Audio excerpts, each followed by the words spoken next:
Eu quero trazer uma palavra que o Senhor me deu durante esse período.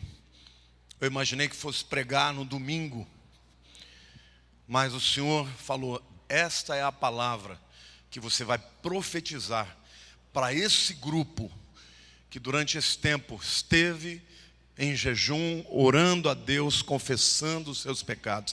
Esta é a palavra que você vai liberar sobre a vida da sua igreja. Amém? Eu quero falar para vocês hoje sobre o poder de um sonho. Toda vez que Deus quer mudar a história, Ele dá um sonho para alguém. Se você pensar, Alexandre Graham Bell um dia teve um sonho de permitir a comunicação à distância. E ele inventou o telefone. Tele é distância, fone é voz.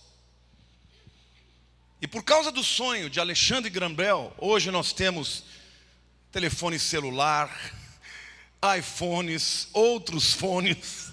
Podemos falar à distância, inclusive vendo. Mas tudo começou com um sonho.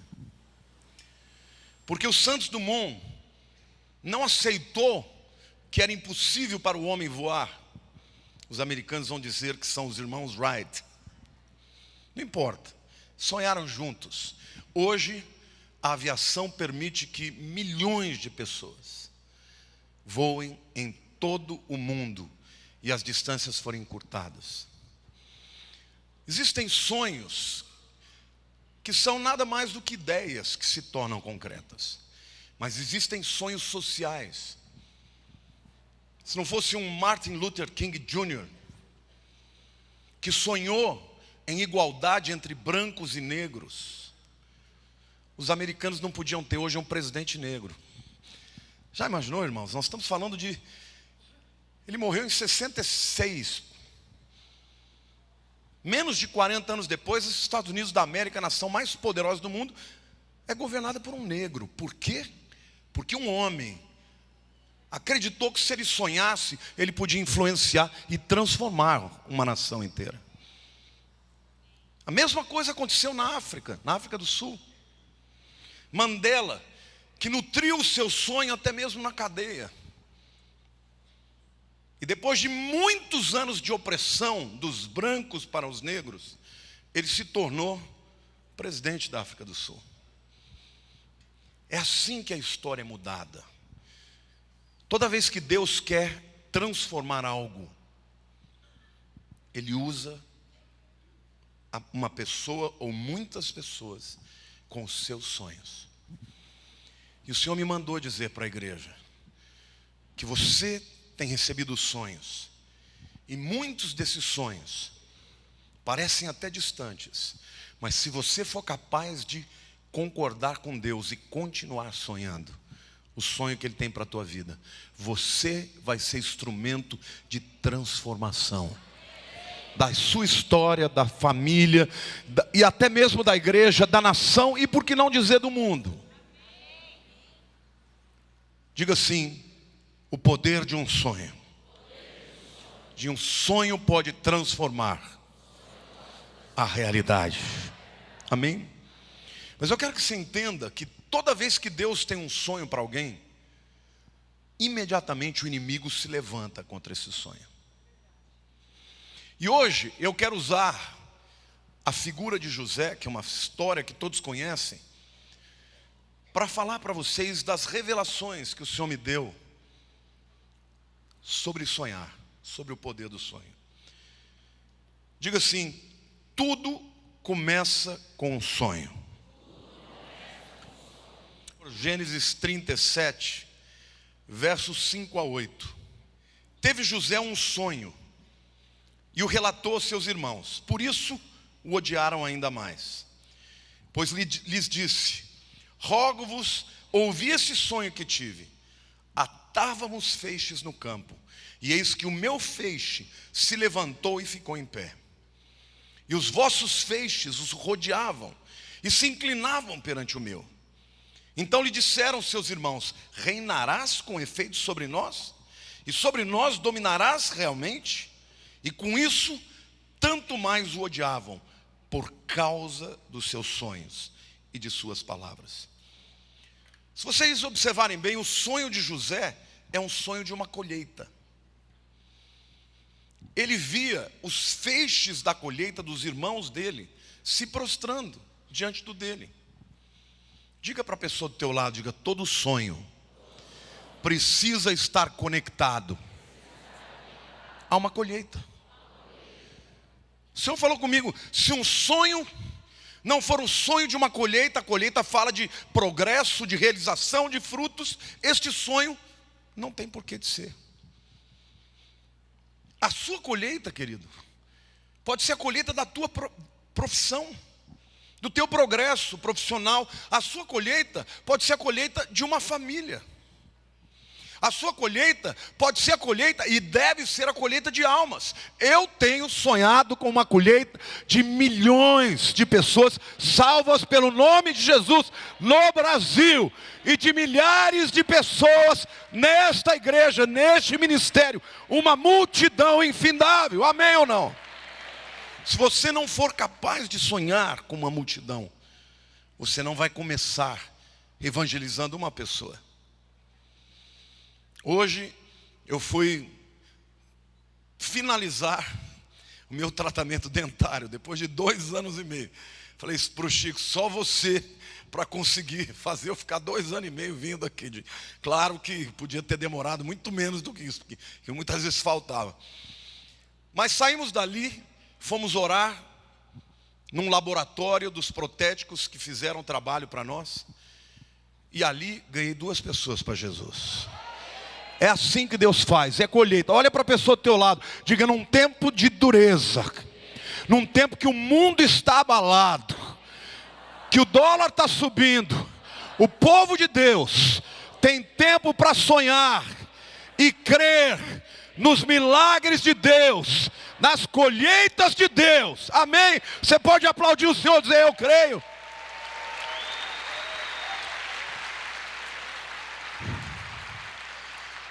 Todo sonho de Deus precisa estar conectado a uma colheita. Nós temos que sonhar com uma grande colheita de vidas salvas, até porque há respaldo na palavra de um grande avivamento que virá sobre a terra antes da volta de Jesus. Amém? Mas todo sonho de Deus faz com que outras pessoas, e às vezes na própria família, odeiem o sonhador. O sonhador, ele incomoda. Ele incomoda porque ele é uma pessoa que olha para si mesmo e entende o favor de Deus. Geralmente as pessoas são tão oprimidas pelas circunstâncias que você vê gradativamente as pessoas perdendo a capacidade de sonhar. Querido, o dia que você perder a capacidade de sonhar, você deixou de ser importante para derrubar o poder do diabo. Porque somente as pessoas que são capazes de sonhar com coisas grandiosas, Deus pode usar para transformar. Porque você vai ter muitos obstáculos, e muitas vezes na própria família. Mas aquele que sabe que o seu sonho de Deus vai viver até que ele se cumpra, amém? O sonho de José gerou o ódio dos irmãos, mas isso não impediu de sonhar. Ele continuou sonhando. Quantos aqui querem continuar sonhando? Hoje vieram me falar, o dólar subiu a 4,20, que vai a 10. Isso não vai mudar Deus. Eu avisei para vocês que haveria um grande abalo econômico no ano de Shemitah. Vocês estão vendo o que está acontecendo. O mundo está arrancando os cabelos. Vocês já sabiam. Olha para o teu irmão e diga: eu já sabia. E eu sei também que Deus está no controle. Diga: eu sei também que Deus cuida de mim. Amém, aplauda o Senhor, diga: eu creio.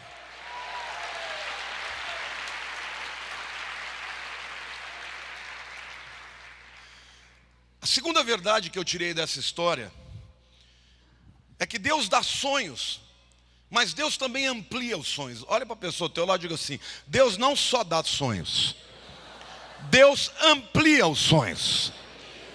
Foi isso que aconteceu com José. Ele teve um segundo sonho. Só que o segundo era maior que o primeiro. Olha para a pessoa do teu lado e diga assim: quando é de Deus, o sonho não mingua, ele progride, ele não diminui, ele aumenta.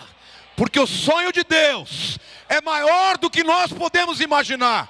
A palavra de Deus diz: porque Deus é capaz de fazer infinitamente mais do que pedimos ou pensamos, segundo o poder que opera.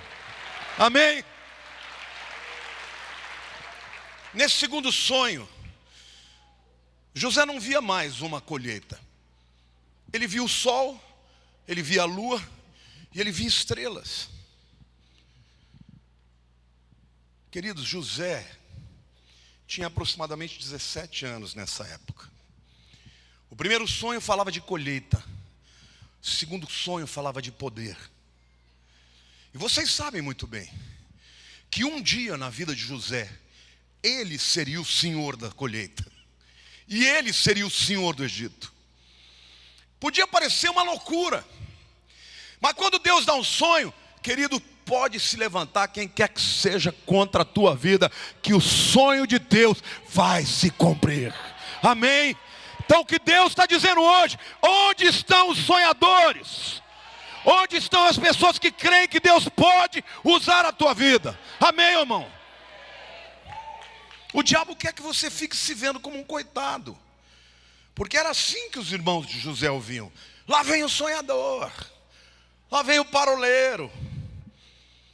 Diga assim: o sonho de Deus na minha vida sempre será progressivo. Querido, o plano de Deus para a tua vida não é para você ficar numa cadeira de balanço esperando a morte chegar. Você pode já ter 70, 80 anos e Deus pode dizer: eu ainda tenho coisas grandes para realizar na tua vida. Amém ou não? Recentemente faleceu o pastor Enéas Tonini. Eu me lembro que quando eu fiz 20 anos de ministério, eu o convidei. Naquela época ele tinha 95 anos. Ele pregou lá e depois eu o convidei para pregar na igreja. Eu falei: pastor, tem 2 cultos, escolhe qual você quer. Ele falou: não, quero pregar nos 2. O cara com 95 anos de idade, eu saí de lá com vergonha. Mas tá certo que ele era magro, né? Ele era que nem o Zé Luiz, assim. O sonho de Deus é assim: uma pessoa em quem o sonho de Deus ainda está sendo nutrido não tem idade. O diabo quer fazer com que a tua alma seja uma alma amarga, destruída, sem fé. Mas o Senhor está dizendo para você: quando eu coloco um sonho no teu coração, eu vou fazer cumprir. Amém? Os versos 18 e 19, lá de Gênesis 37, diz o seguinte: de longe o viram, e antes que chegasse, conspiravam contra ele para o matar. E diziam um ao outro: vem lá o tal sonhador. Irmãos, esse era o irmão deles. Veja o nível de inveja que o sonho provoca. Porque uma pessoa que deixou de sonhar, ela odeia quem continua sonhando. Você já sentiu isso? Eles nem chamaram lá vem José o sonhador, lá vem o sonhador. O sonho para ele era uma coisa tão poderosa que marcou o caráter dele. Quantos aqui querem ser marcados como doidos, como sonhadores? Eu quero te dizer que os sonhos de Deus, para se concretizarem, precisa de pessoas capazes de incorporar o seu sonho, até que ele se concretize. Amém ou não? Glória a Deus, aplauda o Senhor, diga: eu creio.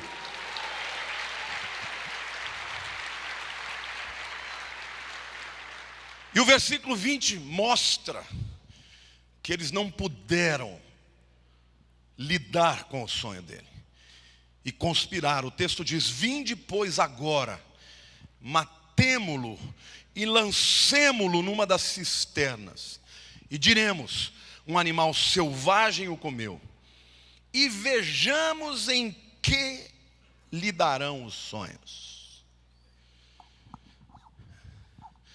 problema dos irmãos de José com José não é que ele era o queridinho do papai. O problema é que ele sonhava. E o sonho deles incomodava os seus irmãos. Satanás sempre vai querer matar o seu sonho. E muitas vezes ele vai usar as pessoas que você ama. Porque se vem do inimigo, você está pronto. Mas quando vem da pessoa que você ama, você está fragilizado. Diga para a pessoa ao teu lado: mas os sonhos de Deus na minha vida vão se cumprir, porque Deus é fiel.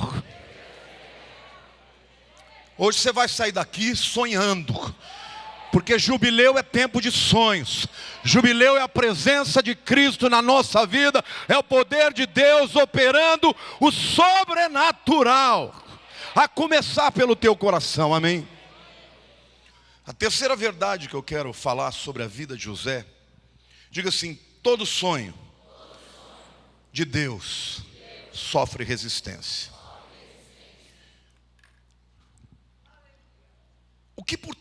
Que princípio que está por trás de uma resistência contra o sonho? Tem duas reflexões, dois princípios que eu queria partilhar com vocês. O primeiro é o seguinte: a pessoa que está olhando para o sonhador e está odiando ele, ela é inteligente o suficiente para saber: se eu não fizer nada, o sonho vai se cumprir. Porque se ele não achasse que ele pudesse impedir, ele não ia perder o tempo. É ou não é verdade? Então esse é o primeiro princípio. A pessoa é inteligente a ponto de saber que se ela não fizer nada para impedir, vai acontecer. Segundo princípio, que ela é suficientemente estúpida para achar que ela pode impedir o sonho de Deus. Olha para a pessoa ao teu lado e diga assim: os inimigos do seu sonho são inteligentes para saber, se eles não fizerem nada, o sonho de Deus vai se cumprir na sua vida.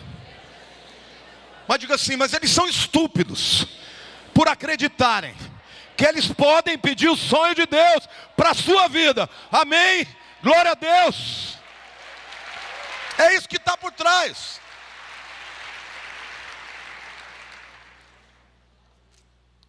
Querido, quando Deus diz sim, será sim. Quando Deus diz não, será não. Porque quando Deus diz não, não é o melhor para a gente. Mas quando Deus diz sim, nem o inferno pode impedir. E o que eles fizeram na vida de José? Rasgaram o casaco de muitas cores. Porque quando você lê a história, você vê que Jacó tinha um amor muito especial para José, porque ele era o primogênito da mulher amada. Ele era mais novo. Raquel demorou para ter filhos. Então, um dia, Jacó com a própria mão teceu um casaco. E a Bíblia diz que era muitas cores, colorido. Naquele tempo, você colocar cor, tingir, era muito caro. Então aquele casaco era um sinal visível do favor de Deus na vida de José. Você sabe o que o diabo sempre tenta fazer na vida de um sonhador de Deus? Rasgar o sinal do favor de Deus. Você já reparou que às vezes Deus começa a fazer coisas na sua vida? É como se Ele estivesse te vestindo de um casaco colorido, não é? E aí que você começa a crescer, as portas começam a se abrir, os invejosos se levantam. Muitas vezes dentro da igreja. E eles querem que você se ferre, eles querem que você quebre, eles querem que as portas se fechem, para eles dizerem: está vendo? Deus está derramando juízo sobre ele. É assim que acontece na vida de um sonhador. O inimigo sempre vai procurar rasgar as evidências do favor de Deus. E Deus me mostrou uma coisa: todo sonho de Deus na nossa vida passa por 3 fases. Diga: todo sonho de Deus nas nossas vidas passa por 3 fases. Diga, nascedouro, morte e ressurreição. Quando o sonho nasce é quando ele vem. E quando ele vem, tudo é bonito, você recebe, você é convencido. E como uma criança que nasce, ela vai crescendo rapidamente, não é isso? Vai crescendo, vai ficando viçosa, daqui a pouco começa a andar. E você percebe pessoas que começam a caminhar na direção do sonho, cheio de gás, cheio de vontade, cheio de fé. Quantos aqui já passaram por esse momento na sua vida, que parece que qualquer coisa que você fizesse dava certo? Não é? Você bate numa porta, ela se abre. Você faz um negócio, ele arrebenta. Aí você começa a achar que você é o cara. Todo mundo olha, fala, olha lá, ó, olha lá o casaco colorido de Deus na vida dele. E as pessoas ficam, ó. E aí vem o inimigo e rasga o casaco. Rasgaram o casaco, que era evidência do favor.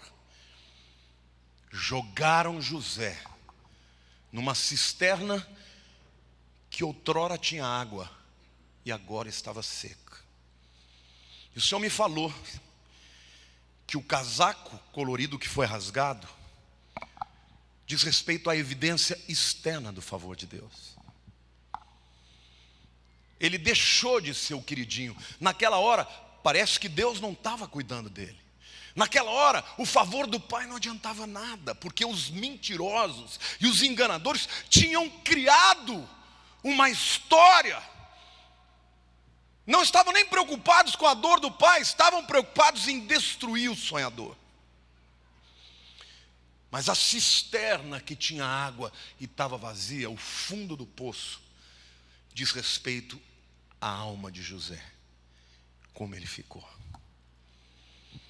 E o Senhor me mostrou que o sonho de Deus, para se concretizar, tem que passar pela morte.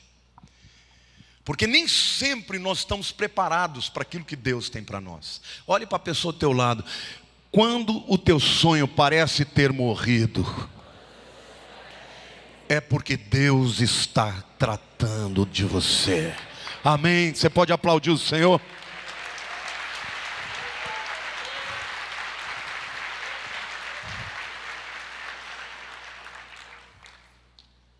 Deus tinha que fazer aquilo com José, porque certamente ele devia ser um adolescente muito petulante. Chegava, olha meu casacão colorido, vocês não têm, meu pai me ama mais do que vocês.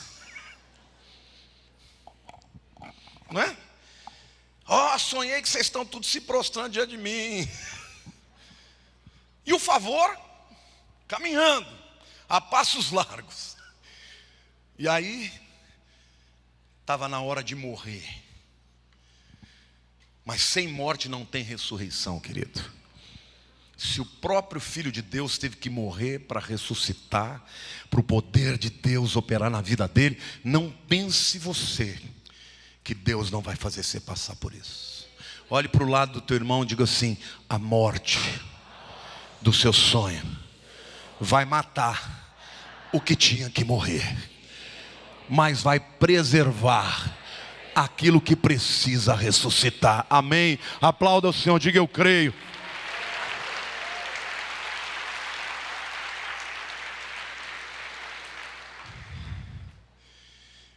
O casaco rasgado, a perda do favor, foi usado como mentira para o pai Jacó. E é isso que acontece quando o seu sonho morre. Os instrumentos dessa morte, ou os espectadores que estão se alegrando com a morte do seu sonho, vão dizer: está vendo? Não era de Deus. Está vendo? Ele não era tudo aquilo. Ela não era tudo aquilo. E eles vão mostrar a evidência de que o sonho não era de Deus. Olha aqui, o favor rasgado. Mas Deus é que está controlando todas essas coisas. Até nessa hora, viu, gente? Eu fico surpreso de ver Deus, porque às vezes eu vejo gente querendo ser mais santo que Deus. Tem gente que gosta. A Lília vive me perguntando, quando a gente vê alguma coisa, ela fala: o que você acha disso? Ela está aqui na minha frente. Eu nunca, por mais que pareça, uma pessoa perdeu tudo, ou passou por um tratamento, eu nunca digo: Deus está julgando. Eu digo: eu não sei. Uma coisa que eu aprendi, irmão, é que eu não sou Deus. E eu tenho temor de julgar a vida de um irmão meu que está passando por disciplina ou passando por qualquer coisa, porque eu não quero que Deus me trate com dureza. Tem muita gente que pensa que eu sou bravo, mas vai conversar comigo lá. Você só vai ter colo. Você só vai ter colo, porque eu não fui chamado por Deus para destruir a vida de ninguém. Eu fui chamado por Deus para levantar as pessoas. Deus trata. Mas eu não vou ser aquele que vou dizer: está vendo? O favor de Deus está rasgado. Jamais vai sair da minha boca. Porque eu falo para Deus: Deus, o Senhor está de prova. Eu trato os meus semelhantes com graça. Eu quero ser tratado assim. Jesus diz: com a medida com que medis, sereis medidos. Você quer ser tratado com graça? Seja gracioso. Quando você vê Deus tratando com o filho, Deus falou comigo: o sonho de todo mundo tem que morrer,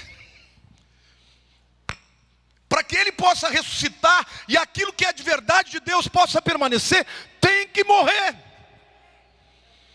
Mas veja como Deus é tremendo. O texto diz assim, capítulo 37, versículo 28. E passando os mercadores midianitas, os irmãos de José o alçaram, tiraram do poço, e o tiraram da cisterna, e o venderam por 20 siclos de prata aos ismaelitas. Eles levaram José ao Egito. Uma aulinha de história bíblica aqui. Abraão cometeu um erro grave e adulterou com a sua serva, com o consentimento da sua mulher, Sara. Agar, a egípcia. E deste relacionamento nasceu um filho, Ismael. Ismael, meu querido, é filho do erro de Abraão. Deus não tinha para Abraão um filho de Agar, mas nasceu. Agora, mais ou menos uns 150 anos depois, quem está no poço? O bisneto de Abraão. E quem que salvou o bisneto de Abraão? Os descendentes de Ismael. Sabe o que Deus fez? Ele usou o erro de Abraão para abençoar o descendente dele.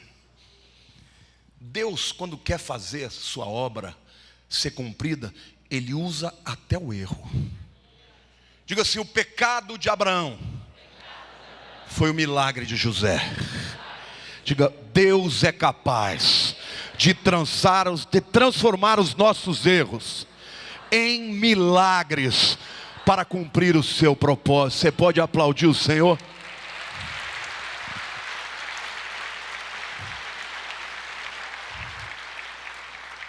Para os santarrões de plantão, isso é um absurdo. É um absurdo.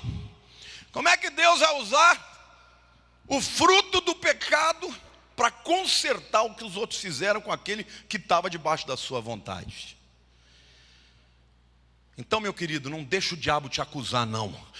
Se você errou, confesse. A confissão do pecado é sempre o caminho da graça. Mas Deus, Ele te ama como filho, e Ele é capaz de transformar os nossos erros na sua vontade. Todas as coisas cooperam para o bem dos que amam a Deus. Amém? Eu quero ver um grito de júbilo aqui.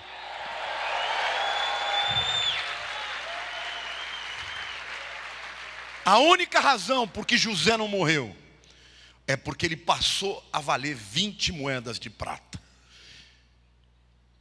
E o erro do seu bisavô foi o instrumento para levá-lo até o centro da vontade de Deus. Se José saísse sozinho, meu querido, ele jamais iria para o Egito. Ele teve que ser levado para o Egito. E Deus muitas vezes vai fazer isso. Você não sabe para onde você tem que ir, e Ele vai te carregar até contra a sua vontade. Olha para a pessoa ao teu lado e diga assim: não tenha medo do futuro não, porque onde Deus te quer, Ele te leva. Quando Ele fecha uma porta e abre outra, vá sabendo que Ele está na tua frente. Amém.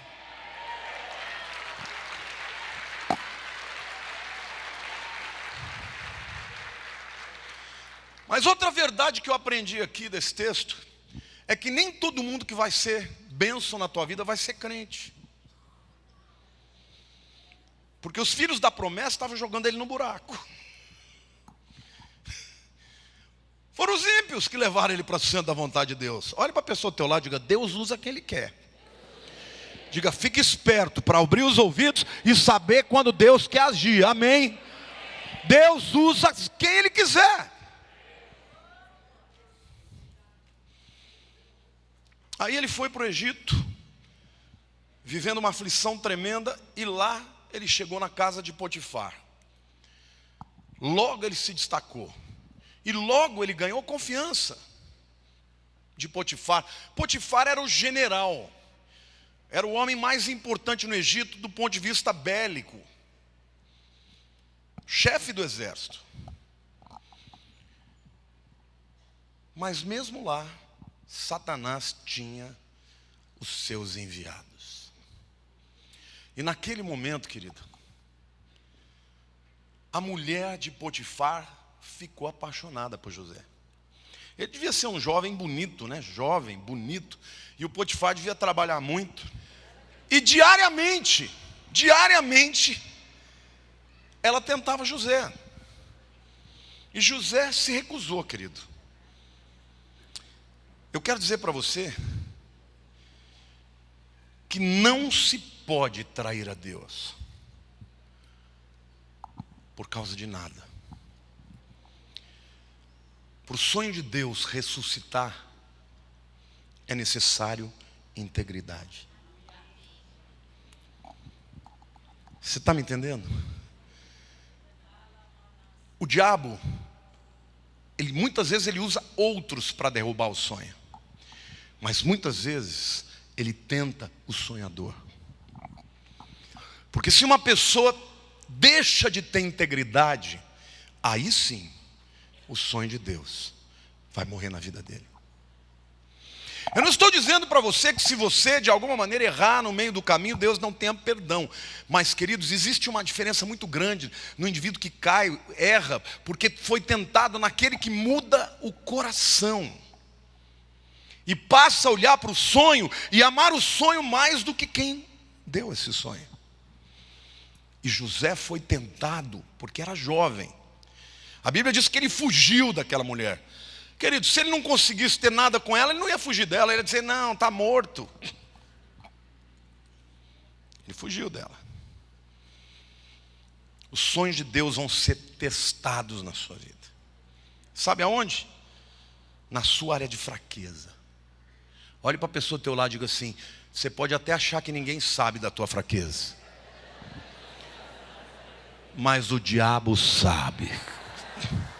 Então, aquele que está de pé, veja que não caia.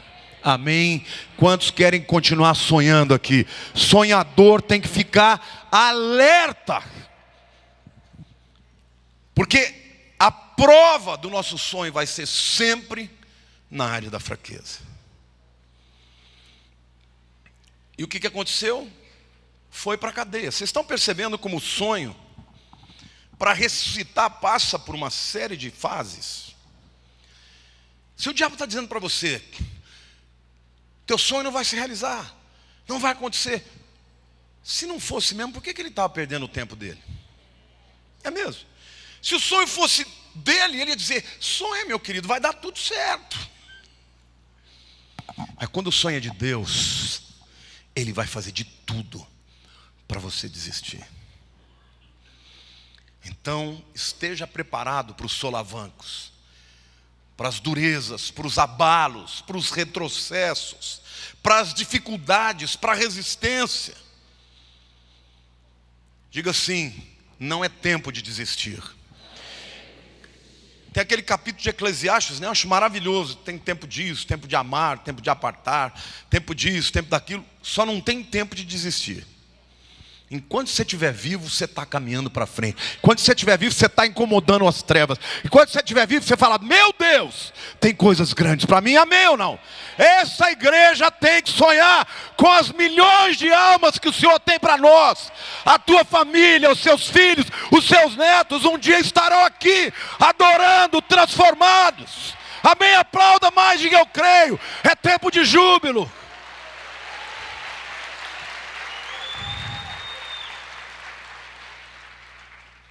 E quando ele estava na prisão, logo José foi conhecido como um sonhador e intérprete de sonhos. Porque quem sonha, sabe interpretar sonho. Quem nunca sonhou, não sabe interpretar. E de repente, 2 companheiros de cela dele sonharam. E sonharam e vieram perguntar para ele: escuta, você que é o intérprete, conta para a gente o que significa. E vocês sabem da história. De um lado estava o padeiro, do outro lado o copeiro. José interpretou o sonho e virou para o padeiro e falou: isso significa que daqui 3 dias a tua cabeça vai ser levantada. Se vai ser decapitado, a tua cabeça vai ser levantada. E já virou as costas para ele, porque ele já não tinha mais interesse. Esse aqui está morto, eu vou falar com outro. Você, daqui 3 dias o rei vai te chamar e você vai estar diante dele e você vai ser restituído na tua posição. Mas lembra de mim. Olhe para a pessoa do teu lado e diga assim: sonhador tem que ser estratégico. Você tem que discernir quem Deus vai levantar. Querido, quem fica andando com derrotado vai ser derrotado. Eu não estou dizendo para você que você não pode amar a pessoa necessitada. A pessoa necessitada pode ser o sonhador que um dia vai ser grande. Mas tem gente que quer continuar derrotado. Tem gente que quer ficar falando que não vai dar certo, que não vai dar certo. Se você caminhar do lado dessas pessoas, você só vai para trás. Você tem que estar do lado de gente que tem fé. Você tem do lado de gente que fala: eu vou lutar por você, junto pelo seu sonho. E quando você chegar lá, eu quero parte nessa bênção, amém? Saiba agir estrategicamente. Amém? José foi estratégico, falou: você vai ser novamente. Você sabe qual a importância de um copeiro? O copeiro era o indivíduo que provava tudo que o rei comia ou bebia. Se fosse envenenar o rei, o copeiro morria antes. Então tinha que ser uma pessoa de suma importância e confiança do rei. Deus colocou José diante dele.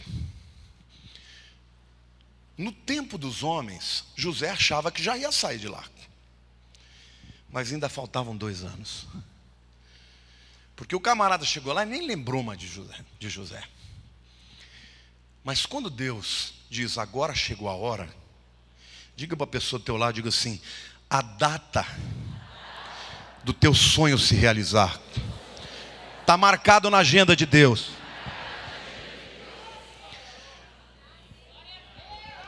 Não são as circunstâncias, não são os adversários, não são os ajudadores. Vai acontecer na hora de Deus. E na hora que Deus quis fazer, o que ele fez? Qual era a expertise de José que ninguém tinha?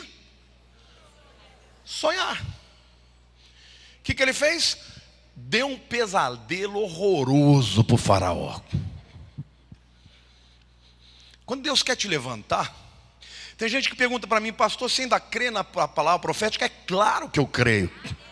Ah, mas como é que vai acontecer? Como é que vai acontecer, querido? Eu não sei. Eu sei que vai chegar uma hora que alguma coisa que Deus colocou em mim, que ninguém tem, vai ser exatamente que vai ser necessário no Brasil. Então eu creio que Deus é Senhor. Da minha boca não vai sair nunca. Não, eu não creio. Nunca, não sou louco. Você pergunta, você sabe como? Eu não faço a mínima ideia, nem estou com pressa. Estou amando esse momento aqui. Mas que vai acontecer, vai. Você pode escrever. E o faraó sonhou.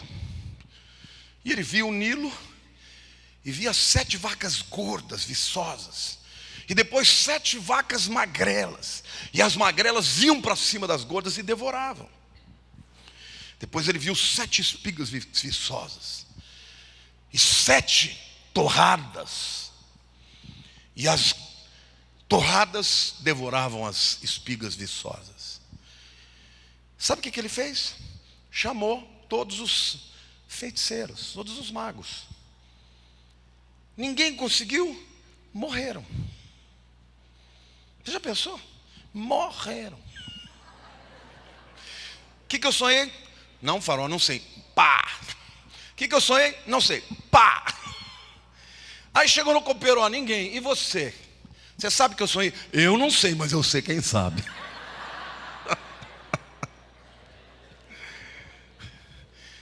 Aí ele lembrou de José. Querido, você vai ser lembrado. O diabo quer que você pense que você está esquecido. Mas Deus está dizendo, eu não me esqueço dos meus filhos. Eu não esqueço daqueles que são meus. Eu não esqueço daqueles que me amam e me adoram. Eu tenho a minha hora. Amém.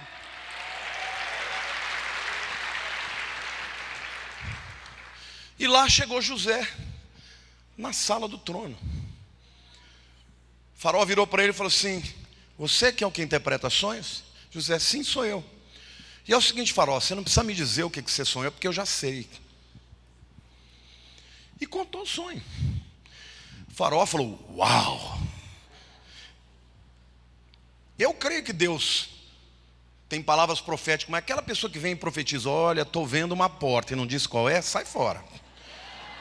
Ah, estou vendo uma chave, mas não disse que porta vai abrir. Fala, não preciso disso. Porque quando Deus vai mostrar, estou vendo essa porta, ela vai ser aberta assim. Você está entendendo? Quando é de Deus, vem para revelar e não para confundir. E aí, o faraó ficou embasbacado. E ele falou, o que eu tenho que fazer? E aí ele explicou, é muito simples. 7 anos de abundância é hora de armazenar.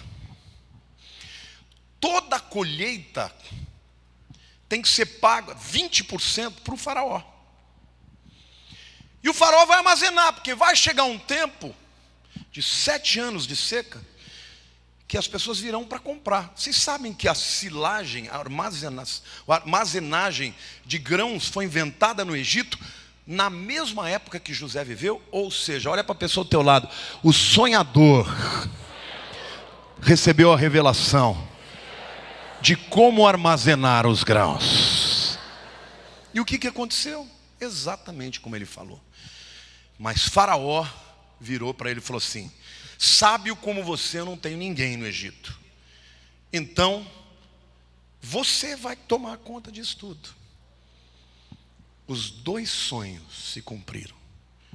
Ele se tornou senhor da colheita e senhor no governo. Para quê? Para que o povo de Israel, porque o plano de Deus, quando Ele dá um sonho para você, não é para você, é para o seu reino. E eu quero que você saiba disso. Enquanto você achar que o sonho que Deus te dá é para você ganhar dinheiro, para você ter portas abertas, e não entender que quando Ele te dá um sonho é para abençoar os seus filhos, você nunca vai poder ser próspero abundantemente. Amém? Porque quando Deus dá um dom para alguém, dá para o outro. Você receber um dom de cura, não é para você orar por cura para você, é para curar o outro. Se você receber um dom de pregar o evangelho, não é para você, é para o outro. Se você receber o dom para ganhar dinheiro, é para o outro. Você está me entendendo? Olha para a pessoa do teu lado e diga, os sonhos de Deus para a sua vida sempre estarão a favor do seu reino e da sua vontade. Quando chegaram os irmãos de José, José já estava pronto. Ele já não tinha mais revanchismo. Ele não tinha mais raiva. Porque se ele fosse agora dizer: cadê o meu casaco rasgado?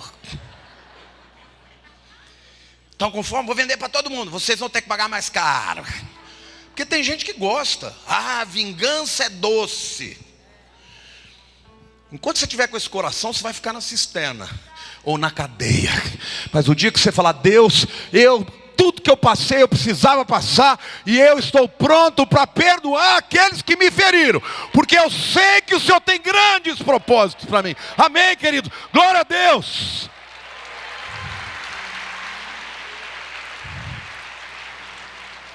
Eu quero terminar essa palavra para você dizendo que no Egito José teve 2 filhos, Manassés e Efraim. Manassés significa: porque o Senhor me fez esquecer todas as minhas dores. E Efraim significa duplamente frutífero. Essa é a tradução literal. Pru é fruto. Efraim, esse prefixo E, é o futuro no hebraico. Então eu serei duplamente frutífero. José precisou gerar esses 2 filhos. Um, ele disse: eu me esqueci das minhas dores do passado. E o outro: eu serei duplamente frutífero. Aí ele estava pronto, porque ele já não tinha mais mágoas nem cadeias na alma. Querido, o diabo quer te prender com cadeias. Quer que você olhe para aqueles que te feriram e digam: eles são os responsáveis do meu fracasso. Querido, ninguém é responsável pelo seu fracasso, porque Deus tem para você vitória. Mas os sonhos de Deus na sua vida não se cumprirão enquanto você não gerar esses 2 filhos. Eu me esqueço das minhas dores. Passou, Deus me curou, Deus me libertou. Eu estou pronto para frutificar duplamente na minha vida. Amém? Quantos podem ficar de pé? Fique de pé.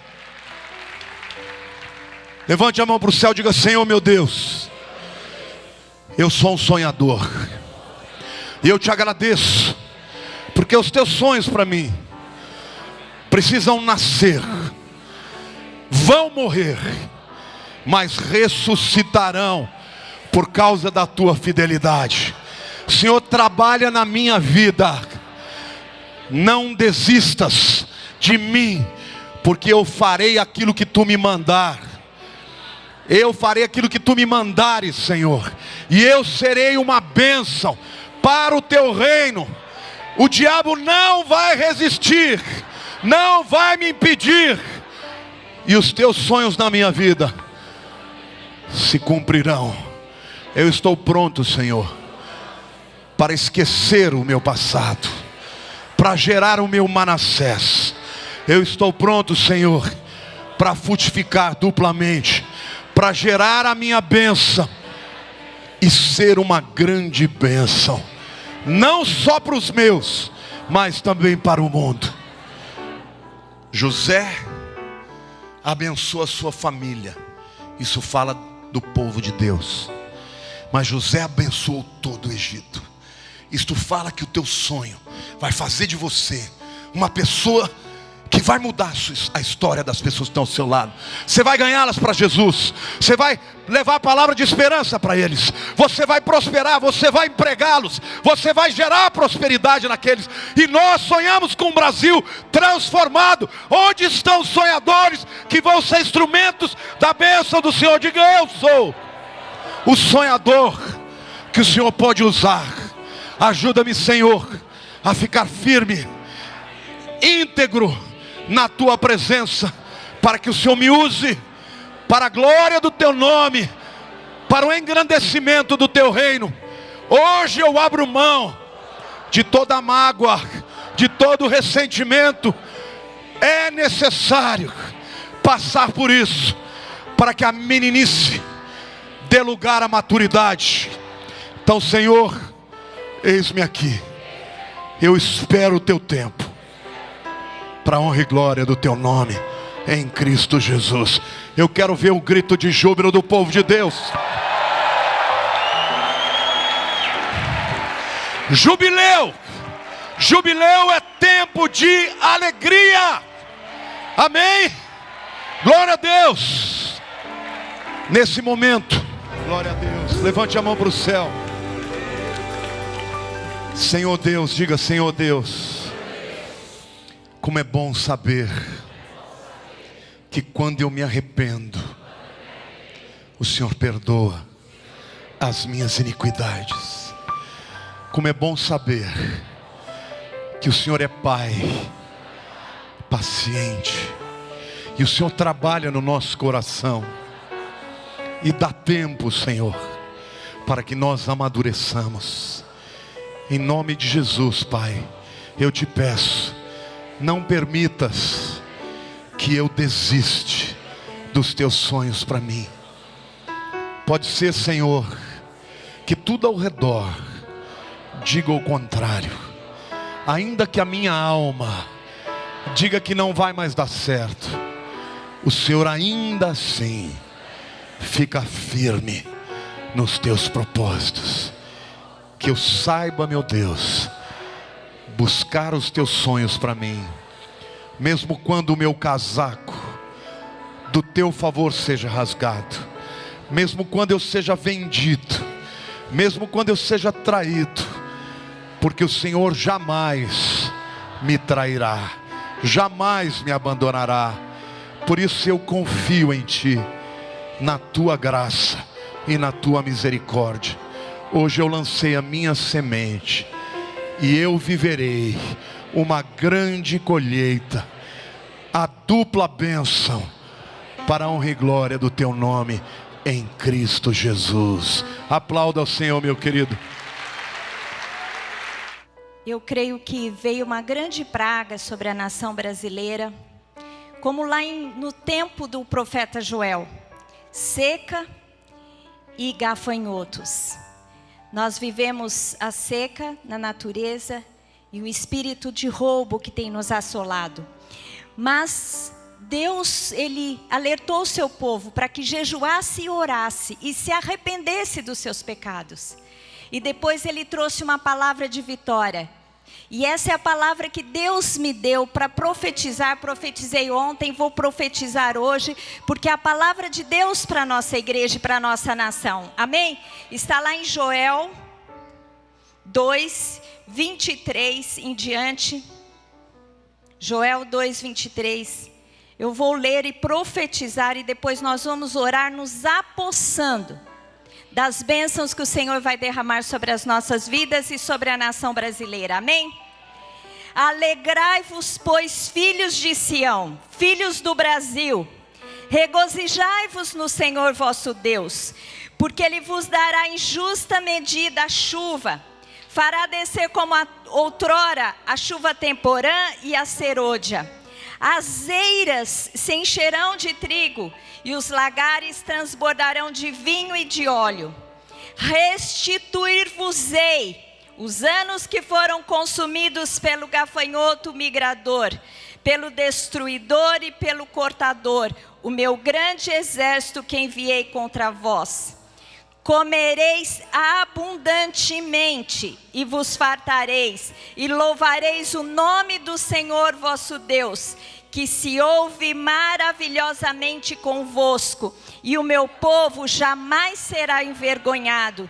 Saberei que estou no meio de Israel, no meio do Brasil, e que eu sou o Senhor, Jeová, Yahvé, vosso Deus, e não há outro, e o meu povo jamais será envergonhado. Senhor Deus, nós te agradecemos porque o Senhor nos visitou nesses 10 dias. E hoje, finalizando essa consagração, nós nos apropriamos, Senhor Deus, dessa palavra profética de bênção. Senhor Deus, porque comeremos abundantemente e nos fartaremos na tua presença. Senhor Deus, não só materialmente falando, mas emocionalmente falando, porque na tua presença há abundância de alegria. Senhor Deus, e a tua presença se manifesta no nosso meio. Nós te agradecemos, Pai, pelas coisas que vislumbramos, pelos sonhos que realizaremos, Senhor Deus, segundo essa palavra profetizada hoje. Todos os sonhos que estavam mortos ressurgiram hoje em nome de Jesus, e viveremos a concretização de todos eles na nossa vida. Senhor, viveremos todo o propósito que o Senhor tem para nós, e nada se perderá ao longo da nossa história. Senhor Deus, eu profetizo salvação no nosso meio, salvação na nossa nação, restauração, Senhor Deus, de norte a sul, de leste a oeste. Nós cremos no grande mover do teu Espírito, Senhor Deus. O Senhor derramará do teu Espírito nesses últimos dias, como uma chuva, Senhor Deus, temporã e acerôdia, e nós seremos visitados pela bênção do Senhor Deus, em nome de Cristo Jesus. Aleluia, glória a Deus. Vamos aplaudir ao Senhor. É muito importante que hoje, se você tem alguma mágoa que você tem retido de alguém, que você libere o perdão. Quem não perdoa está preso. Não importa o que tenham feito contra você. Nós fizemos muito pior para Jesus, e Ele nunca nos abandona. Amém? Então, quando você estiver tomando do seu cálice agora, faça uma oração breve, dizendo: Senhor, eu decido perdoar completamente. Diga assim: hoje nasce o meu Manassés. Hoje nasce o meu Efraim. Amém. Vamos tomar.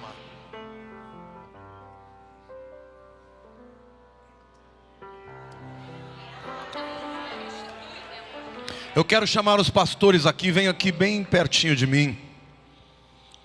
Você vai estender as mãos para a igreja. Estes são homens e mulheres, humanos, falhos, mas que foram separados por Deus. Põe a mão no seu coração e eu quero que vocês orem comigo, vocês. Diga assim: Senhor, vocês só recebem, tá? Senhor, como canal da sua unção, nós abençoamos a sua igreja com vida, alegria, abundância, força espiritual. Nós profetizamos que neste tempo de juízo, o teu milagre acontecerá sobre a vida desta igreja. As paredes serão quebradas e o poder do teu evangelho partirá deste lugar com o fogo do teu Espírito, como vento impetuoso, com o olho da unção sobre cada um destes aqui, das nossas ovelhas, para a honra e glória do teu nome. Agora a igreja diga: eu recebo o que o Senhor tem para mim. Este será um ano de vitória nas batalhas, de motivo de gratidão e testemunho. Eu não me calarei, contarei as tuas bênçãos e engrandecerei o nome do Senhor, para a honra e glória de Jesus. Que a graça maravilhosa de Jesus, que o amor do nosso Deus eterno e as eternas consolações de Ruach HaKadosh, do Espírito Santo da promessa, sejam com todo o povo de Deus todos os dias até a consumação dos séculos. Sejam abençoados. Feliz jubileu. Diga: feliz jubileu. Aleluia. Aplauda ao Senhor.